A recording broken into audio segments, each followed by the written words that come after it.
প্রিয় দর্শক, আসসালামু আলাইকুম। সবাইকে স্বাগতম জানিয়ে শুরু করছি আমার আজকের পর্ব। আজকে আমি আপনাদের কাঁচা আলু আর আটা দিয়ে সহজ একটি নাস্তার রেসিপি শেয়ার করব। একদমই ঝামেলা ছাড়াই মাত্র 2টি আলু আর 1 কাপ আটা দিয়ে ঝটপট এই নাস্তাটি তৈরি করে নেওয়া যায়। একদমই ঝামেলা ছাড়াই মাত্র 2টি আলু আর 1 কাপ আটা দিয়ে এই নাস্তাটি তৈরি করে নেওয়া যায়। এই নাস্তাটি তৈরি করা খুবই সহজ। আপনারা চাইলে সকাল কিংবা বিকেলে অথবা বাচ্চাদের টিফিনের জন্য বানিয়ে নিতে পারবেন। তো চলুন রেসিপিটি দেখে নিচ্ছি। প্রথমে একটি মিক্সিং বলে 1 কাপ পরিমাণ আটা নিয়ে নিচ্ছি। দিয়ে দিচ্ছি স্বাদমতো লবণ, 1 চা চামচ পরিমাণ চিনি দিয়ে দিচ্ছি, সাথে 1 চা চামচ পরিমাণ সয়াবিন তেল দিয়ে দিচ্ছি। এবার সবকিছু একসাথে খুব ভালো করে মিশিয়ে নিতে হবে। হাত দিয়ে ঘষে ঘষে তেল ময়দার সাথে খুব ভালো করে মিশিয়ে নিতে হবে, কারণ ময়ানটা যত ভালো হবে এই নাস্তাটা তত বেশি খাস্তা এবং পারফেক্ট হবে। মিশানো হয়ে গিয়েছে। এবার এর মধ্যে অল্প অল্প করে পানি অ্যাড করে মোটামুটি সফট একটি ডো তৈরি করে নিতে হবে। পানিটা কিন্তু একবারে দেওয়া যাবে না, অল্প অল্প করে দিয়ে মিশিয়ে ডোটা তৈরি করে নিতে হবে। তো আমার ডোটা মাখানো হয়ে গিয়েছে। এই ডোটাকে আরও কিছুক্ষণ সময় নিয়ে মথে নিতে হবে।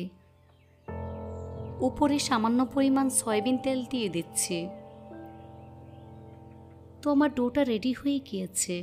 উপরে কিচেন টাওয়াল দিয়ে ঢেকে দিচ্ছি। তারপর ঢাকনা দিয়ে ঢেকে রেস্টে রেখে দেবো প্রায় 20 মিনিটের মতো। এবার অন্য একটি মিক্সিং বলে 2টি মিডিয়াম সাইজের আলু গ্রেটার দিয়ে গ্রেট করে খুব ভালো করে ধুয়ে পরিষ্কার করে পানি ভালো করে ঝরিয়ে একেবারে ঝরঝরে করে নিয়েছি। সাথে 2টি মিডিয়াম সাইজের পেঁয়াজ কুচি দিয়ে দিচ্ছি, 3টি কাঁচামরিচ কুচি, কিছুটা পরিমাণ ধনিয়া পাতা কুচি, 1/4 চা চামচ পরিমাণ আদার গুঁড়া, 1/4 চা চামচ পরিমাণ রসুনের গুঁড়া। আপনারা চাইলে আদা বাটা এবং রসুন বাটা ব্যবহার করতে পারবেন। ভাজা জিরার গুঁড়া 1 চা চামচ পরিমাণ, চাট মশলার গুঁড়া 1 চা চামচ পরিমাণ, 1/2 চা চামচ পরিমাণ চিলি ফ্লেক্স অ্যাড করে দিচ্ছি। এবার সবগুলো উপকরণ একসাথে খুব ভালো করে কষলিয়ে মিশিয়ে নিতে হবে, অর্থাৎ আলু এবং পেঁয়াজ নরম করে নিতে হবে। তো আলু খুব ভালো করে চটকিয়ে মিশিয়ে নিয়েছি। এখন এটাকে এক সাইডে রেখে দিচ্ছি। ফিরে আসলাম 20 মিনিট পর। এখন ঢাকনা সরিয়ে ডোটাকে কিছুক্ষণ মথে নিচ্ছি। ডোটাকে সমান 2 ভাগে ভাগ করে নেব। এখান থেকে একটি লেচি নিয়ে প্রথমে গোল বলের মতো তৈরি করে নিচ্ছি।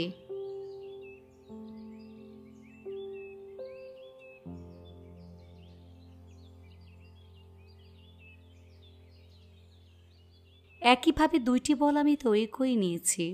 এখান থেকে একটি বল বোর্ডের উপর আমি নিয়ে নিচ্ছি। উপরে সামান্য পরিমাণ ময়দা ছিটিয়ে বেলুন দিয়ে পেলে মোটামুটি পাতলা এবং বড় একটি রুটি তৈরি করে নেব। এই রুটি খুব বেশি পাতলা করে ফেলা যাবে না, আবার খুব বেশি মোটা করে ফেলা যাবে না। এই তো আমার রুটি তৈরি হয়ে গিয়েছে। এখন রুটির উপর অল্প পরিমাণ টমেটো সস দিয়ে দিচ্ছি। চামচ দিয়ে সম্পূর্ণ রুটির উপর ছড়িয়ে দিতে হবে।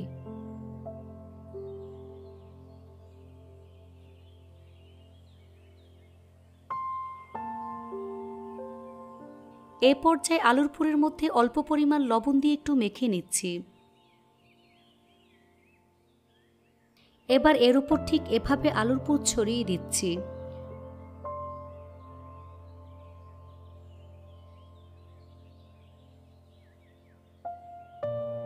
হাত দিয়ে খুব ভালো করে চেপে সেট করে দিতে হবে। খুব ভালো করে চেপে সেট করে দিবেন, তা না হলে ভাজার সময় পুর বের হয়ে যাবে। এবার এর উপর একটি রুটি আমি দিয়ে দিচ্ছি। সাইডটাকে খুব ভালো করে চেপে সিল করে দিচ্ছি। হাত দিয়ে খুব ভালো করে চেপে রুটি সেট করে নিতে হবে। তারপর রুটির উপর টমেটো সস খুব ভালো করে লাগিয়ে নিচ্ছি। সম্পূর্ণ রুটির উপর টমেটো সস লাগিয়ে নিতে হবে।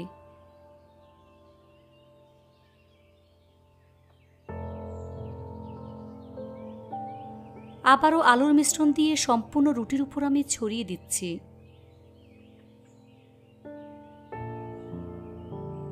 তারপর হাত দিয়ে খুব ভালো করে চেপে দিচ্ছি। এবার দুই পাশে ঠিক এভাবে ভাঁজ করে নিচ্ছি। হাত দিয়ে খুব ভালো করে চেপে সেট করে দিতে হবে।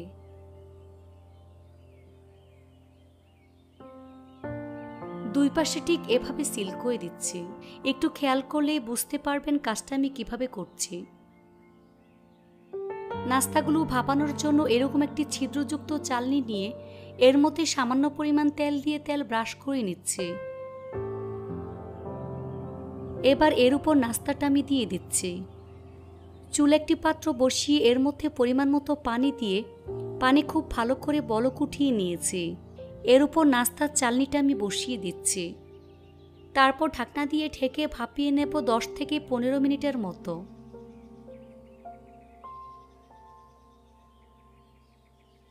ফিরে আসলাম 10 মিনিট পর। এখন ঢাকনা সরিয়ে চালনি আমি উঠিয়ে নেব। তারপর খুব ভালো করে ঠান্ডা করে নেব। নাস্তাটাকে আমি খুব ভালো করে ঠান্ডা করে নিয়েছি। এবার ছুরি দিয়ে ছোট ছোট লম্বা লম্বি করে কেটে নিচ্ছি। দেখে হয়তো বা বুঝতেই পারছেন।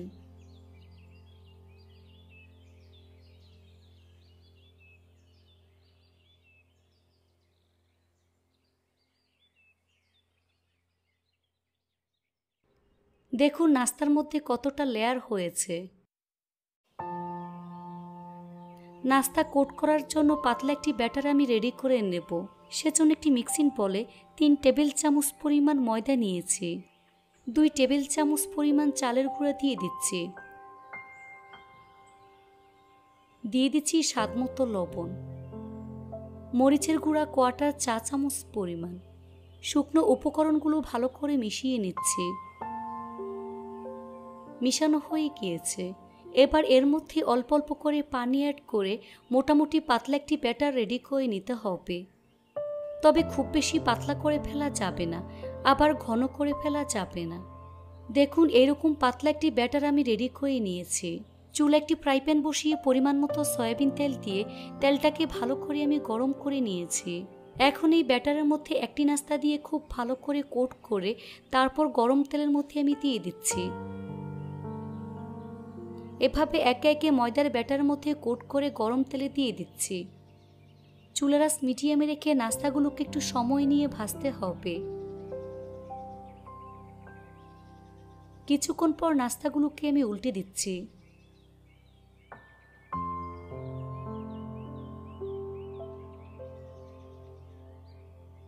এভাবে কিছুক্ষণ পরপর উল্টে পাল্টে একটু সময় নিয়ে গোল্ডেন ব্রাউন কালার এবং ক্রিস্পি করে ভেজে নিতে হবে।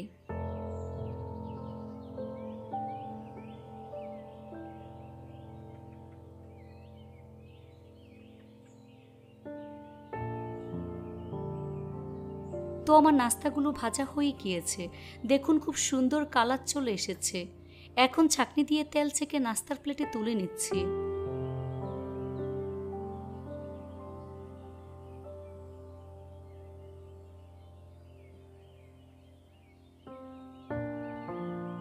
সবগুলো নাস্তা আমি উঠিয়ে নিচ্ছি।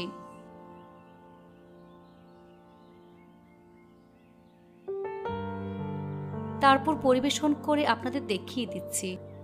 দেখুন আমার নাস্তাগুলো দেখতে মাশাআল্লাহ কতটা সুন্দর এবং কতটা লোভনীয় হয়েছে। খেতে কিন্তু অনেক বেশি মজার হয়েছে। এভাবে একবার হলেও তৈরি করে দেখবেন। এটা তৈরি করে খেলেই বুঝতে পারবেন ঠিক কতটা মজার। রেসিপিটি ভালো লাগলে অবশ্যই একটি লাইক দিয়ে দিবেন। ফ্রেন্ডস অ্যান্ড ফ্যামিলির সাথে বেশি করে শেয়ার করবেন। সবাই অনেক বেশি ভালো থাকবেন। আল্লাহ হাফেজ।